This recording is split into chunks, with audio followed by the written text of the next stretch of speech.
Hello जी, welcome to our channel sun and शान रक्षण। आ गए जी हम एक नई वीडियो के साथ। उम्मीद करते हैं आप तक जितनी भी वीडियो लग चुकी है आप लोगों को मजा आ रहा होगा। कोई आप लोगों की फेवरेट हो तो उसे कमेंट्स करके लाजमी बताना, हम लोग उस पर भी रिएक्शन देंगे।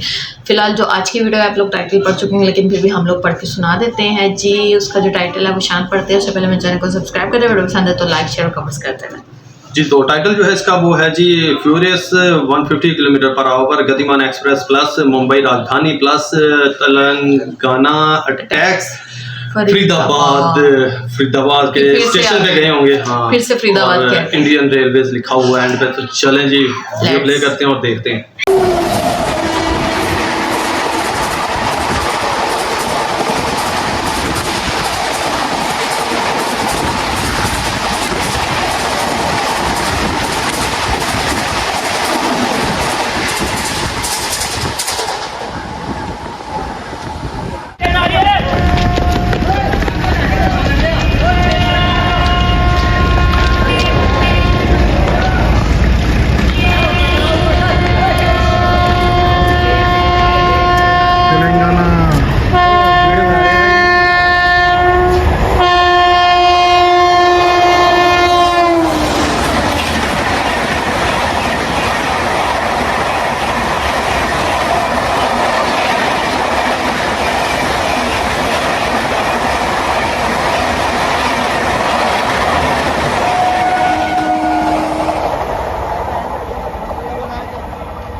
बहुत जबरदस्त थी सारी टॉप स्पीड की गुजरी है। और वो हम लोग आप लोगों ने नोट किया होगा, वीडियो में हंस रहे थे एक जगह। वो इसलिए हंस रहे थे कि वो बाबा जी साइकिल पे गुजरना चाह रहे थे। पहले उन्होंने जोश बढ़ाया है, फिर बैक हो गए, फिर एकदम से उनको जोश आया कि नहीं अभी ट्रेन थोड़ी दूर है, आगे जाके फिर वापस हुए। तो दफा पीछे हुए हैं। मैं तो कहा भाई बाबा जी गया, बाबा जी गुजर जाएंगे या वाकई गुजर ही जाएंगे। और उन्होंने गुजर ही जाना था। हाँ वाकई इतनी एज हो ना जब, तब ऐसे रिस्क नहीं लेने चाहिए। जवान हो ना वो तो फिर कर जाते हैं। और है भी उनके पास साइकिल, और ऊपर से वो इतने ओल्ड लग रहे थे ना वीडियो में, कि नजर आ रहा था जैसे कि ट्रेन इनमें जरा ताकत करीब नहीं आई थी। उनसे वैसे ही कंफ्यूज हो गए, नीचे आया ना जैसे वो एक दफा हिट कौन था, मैडमैन था, हाँ, उसको Madman। समझ नहीं आई, वो पता नहीं अब क्या स्टोरी थी, क्या पागल था, था यार, उसे पागल था। कही आ रहे सारे परे हो जाओ, परे हो जा, लेकिन वो नहीं हुआ परे। तो चले उम्मीद करते हैं आज की वीडियो भी आप लोगों को पसंद आएगी। मिलते किसी नेक्स्ट वीडियो में, तो बहुत सारा ख्याल, अगर किसी ने कमेंट्स कर दिया तो उस पर रिएक्शन चलेंगे, नहीं तो हमें मजबूरन कोई ढूंढनी पड़ेगी। ओके जी, ओके जी, बाय बाय बाय।